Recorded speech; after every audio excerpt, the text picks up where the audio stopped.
Hello, my name is Sarah. You can call me Pixie. I like adult fantasy books and love discovering them. If that is something you're interested, please consider subscribing. Today though, while I didn't read very many books in 2022, I did still want to do a video showcasing some of the best books and worst books that I read. There aren't enough to do a top 10 for either. I might be able to do a top 5 for the best, but as far as the worst goes, I only have 3, so I guess that's good. Considering the number of books that I read in 2022 though, that's still not a great ratio of books though. Anyways, without further ado, here are some of the best books I read in 2022. First up is Kings of the Wyld and Bloody Rose by Nicholas Eames. When I first picked up Kings of the Wyld, these two books were the only two books that were supposed to be out, I think. It was supposed to be a duology. I have since learned that, or shortly after reading these books, I learned that Nicholas Eames is working on a third book, allegedly. When or if that will actually come out, no updates that I've seen or heard, so staying tuned because I would happily pick up a third book. I have no idea what he would do for these series because I feel like these two books kind of wrapped up the story very well and ended on a good note and didn't really leave a whole lot of room for a continuation. So I'm mixed on the third book, but anyways, I digress. We're talking about Kings of the Wyld and Bloody Rose. These have kind of a rock and roll hilarity theme that kind of travels through the stories. Kings of the Wyld is about a man whose daughter has gone off to basically war, but he used to be part of this band that went around fighting monsters. This is a world where fighters and whatnot get together and they make bands where they go around fighting the monsters of the world and saving people and whatever. But so they've now aged and become much slower, but he needs to go save his daughter. So he traverses the world and collects the members of his old band, gets them back together. See the rock and roll theme? That is even in the premise of the book. Gets the band back together, and they go save his daughter, which ultimately kind of saves the world, but you'd have to read the book to see how that all happens. Bloody Rose is actually the daughter that they go off to save, so this is following her kind of after those events of Kings of the Wyld. She apparently has a daughter in this book, but we don't see a whole lot of the daughter. And we actually follow Tam, who is working in a pub, but doesn't want to work in the pub anymore, and her mother was actually a bard, but dies. And so this is something that her father is like, absolutely no, you're not doing it, not happening. She does eventually join Bloody Rose's group as the bard. She doesn't stay the bard though. But both of these books are hilarious, and I very much enjoyed the rock and roll references. Next up is A Blade So Black and A Dream So Dark by L.L. McKinney. These two are Alice in Wonderland retellings, and oh my gosh, I absolutely am hyper about, I can't even, I am so excited about these books. I think I reread them 2 or 3 times already after reading them the first time, just because they were that great. No joke. I was hooked. So Wonderland has been overrun by nightmares, and Alice is in the real world, the human world, our world today. This is an urban fantasy, and Alice is fighting these nightmares with Hatter, the Mad Hatter, being her trainer. And so she takes trips into Wonderland to fight these nightmares to keep them from entering the human realm and keeping everybody safe.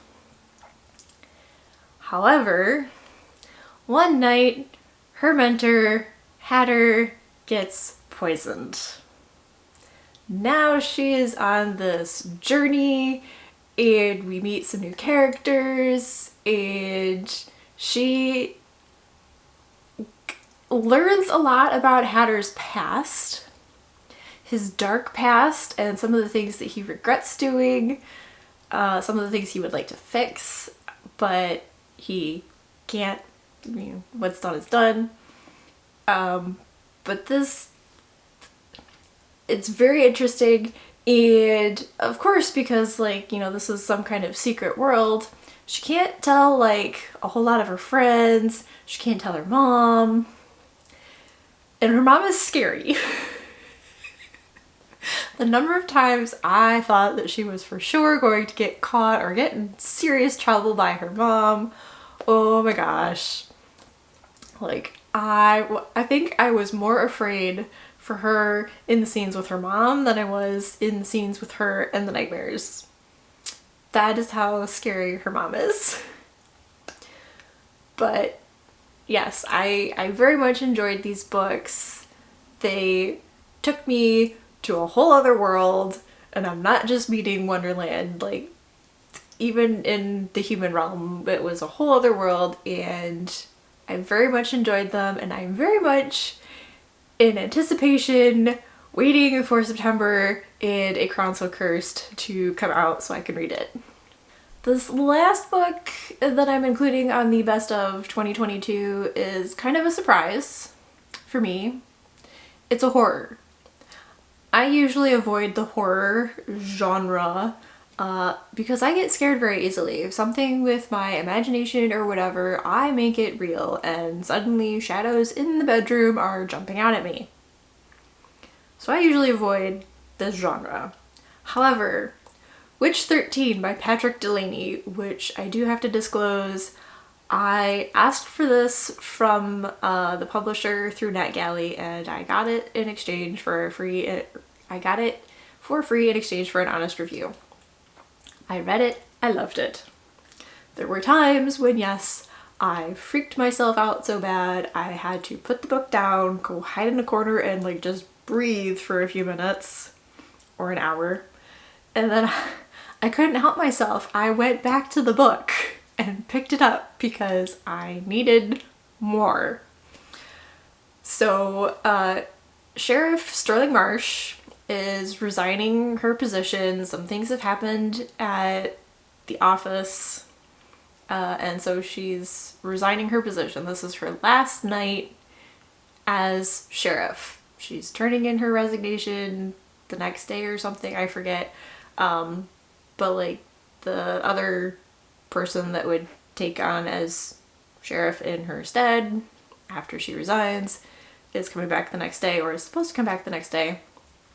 But there is a bad storm that rolls in, and things start happening. There is this weird woman that seems to affect those around her. It makes them kill each other. So Sheriff Sterling Marsh is called to one of these scenes, and I think it's the wife, I've already forgotten now, of her partner is in this location, and she ends up killing herself.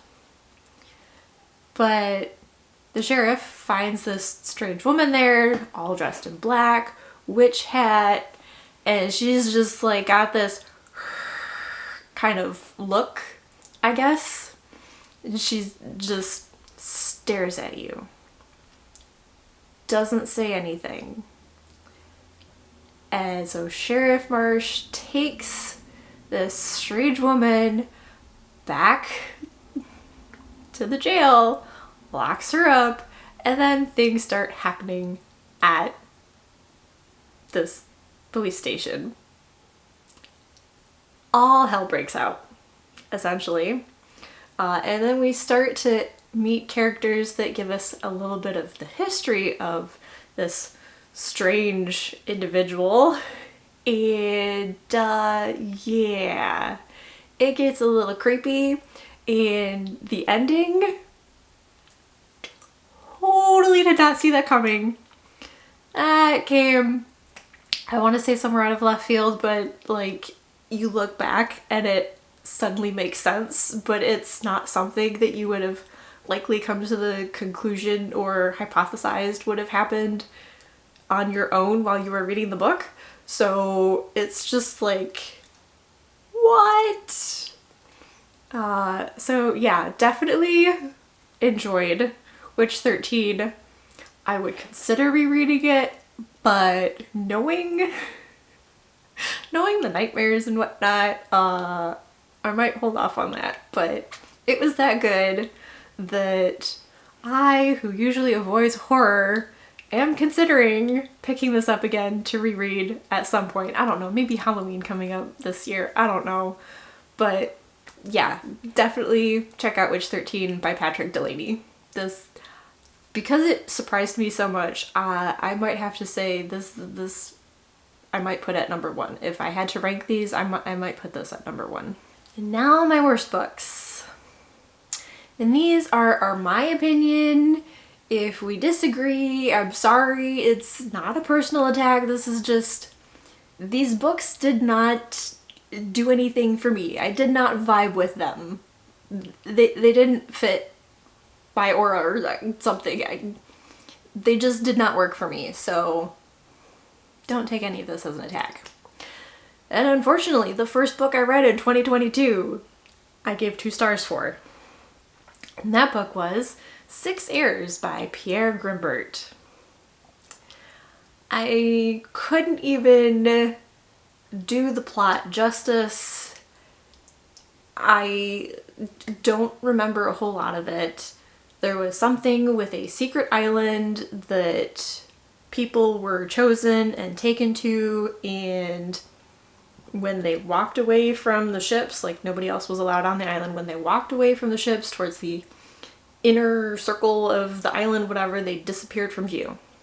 Like they just poof, not even like walking through the trees, you couldn't see them anymore. They walked away and just poof, like they walked into another world or something.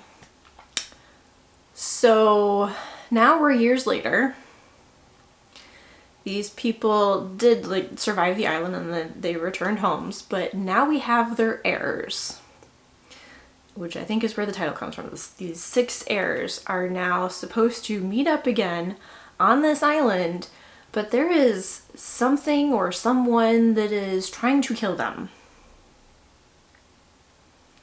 And that is all I can really tell you about the book. That was like, there's, I think, an attempt at some romance. I vaguely recall it wasn't really working out. And we don't get a whole lot about whatever magic or whatever that exists in the world. Like, I don't know, I needed something more from this, and I didn't really enjoy the book. So I gave it 2 out of 5 stars. This next one, I think it was more just my reading taste was changing, because usually I'm all about the secret society stuff, but for some reason the Atlas 6 by Olivia Blake, why can I not say words? I don't know how to pronounce the name. I wasn't interested. There was something missing or something, I don't know. This was big in booktube and whatnot, so I don't know if you even need me to go into a summary, but I will try. So there are 6 young individuals that have essentially just graduated school, I think, and they are asked to join this Alexandrian society. And they are asked to protect some magical artifacts while also trying to contribute something to this arcane knowledge center, group, society, secret society. And in the end, only 5 will be initiated. 1 will be let go or exterminated or something, but only 5 will be initiated. But they also have to protect these artifacts. So there are attacks and whatnot, and they have to put up some special wars and figure stuff out about how to best protect this knowledge of this society. I guess that just wasn't enough for me. I ended up DNFing this book. I think I made it about 50% of the way through, maybe, before I was just like, yeah, I really don't care, and I put the book down. I don't know what it was missing. I don't know. And this last one was a major disappointment. The Queen of Blood by Sarah Beth Durst. I was kind of excited, not gonna lie, because the author shares my first name. Not that my first name is original or exciting in any way. It's very popular. I remember one grade, one of my classes in elementary school, there were 5 of us with the first name of Sarah in one classroom of 32 kids. So 5 of 32 students were named Sarah. Anyways, Queen of the Blood. So the queen in this world is, it's supposed to be in charge of and protect the other humans, whatnot, from the spirits that are in this world. And the spirits associate with elements. So there's like water, there's air, there's earth. I feel like I'm missing something. One of the elements or something, but so the queen is supposed to be in charge of the spirits. These spirits are supposed to obey the queen, but we learn in the early pages of the book that the queen is losing her hold on the spirits, and villages are being attacked by the spirits. A champion happens to come across one of these attacks after it's happened and helps the survivors, but then goes back to report to the queen like, hey, the spirits did this bad thing. And in this conversation, he realizes that she's losing her hold. He threatens to tell the council. Well, doesn't really threaten. He, I'm going to tell the council. The council needs to know so that, we can be prepared. She sets him up and basically disgraces him. And so then some years later, one of the survivors of this attack trains to be like a protector of sorts and control the spirits. They meet up. She's chosen to be a possible like next queen candidate kind of thing, or part of the, okay, she wouldn't be the council, but like there's supporters that support the queen. Not really sure how to explain it. It didn't really stick in my head. And there were just things that happened. So like in the beginning, this champion is set up by the queen, and the queen totally like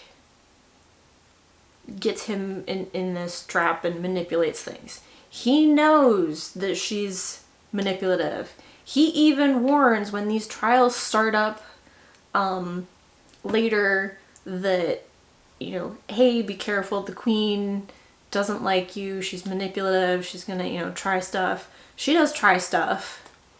And then he